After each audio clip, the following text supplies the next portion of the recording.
My name is Dr. Wendy White, and I am a perinatologist, also called maternal fetal medicine specialist, and I'm the director of high risk perinatology services at Olmsted Medical Center. Maternal fetal medicine is a subspecialty within obstetrics and gynecology, where the physician, after doing the 4 years of residency training in OBGYN, does an extra 3 years of training. In this training, in the fellowship, they learn special skills like reading ultrasounds, doing expert procedures and surgeries, and managing complex medical situations in pregnancy.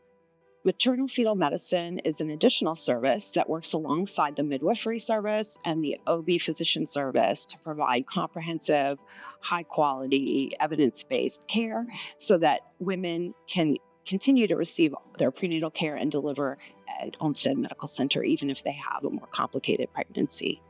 There are many reasons that a patient would be referred to our clinic. Some of them include maternal reasons, like a problem with diabetes or high blood pressure in pregnancy.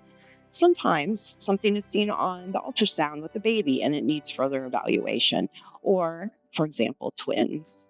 These are common reasons that people are sent to our clinic. Once one of these issues is identified, the OB provider will discuss with the patient the need to go to the high risk OB clinic, and the referral will be placed on our Epic system.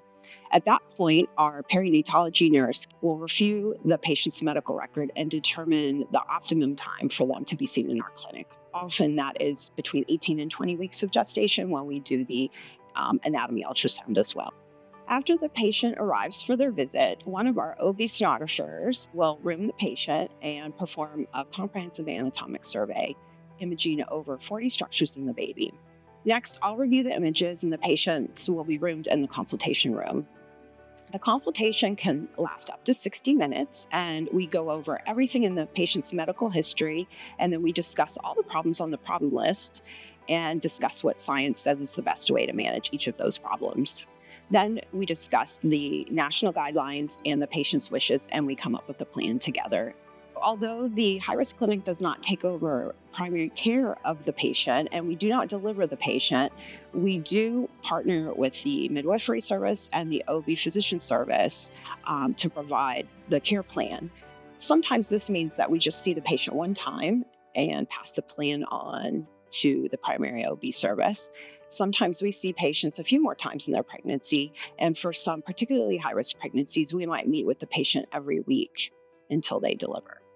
I came to Olmsted Medical Center over 20 years ago as a brand new resident grad from Duke University in Durham, and we moved to Rochester so that my husband could do his training. So I was a generalist OBGYN at Olmsted Medical Center, and after a few years, we really fell in love with Rochester. And we decided that we would like to stay. Mayo Clinic started a maternal fetal medicine fellowship. It was brand new at the time, and I was the first female fellow ever. And I worked at Mayo for a few years doing preeclampsia research and providing clinical care. But I just wanted to return home to Olmsted Medical Center. And so we established this clinic about 5 years ago, and I'm thrilled to be back in the Olmsted family.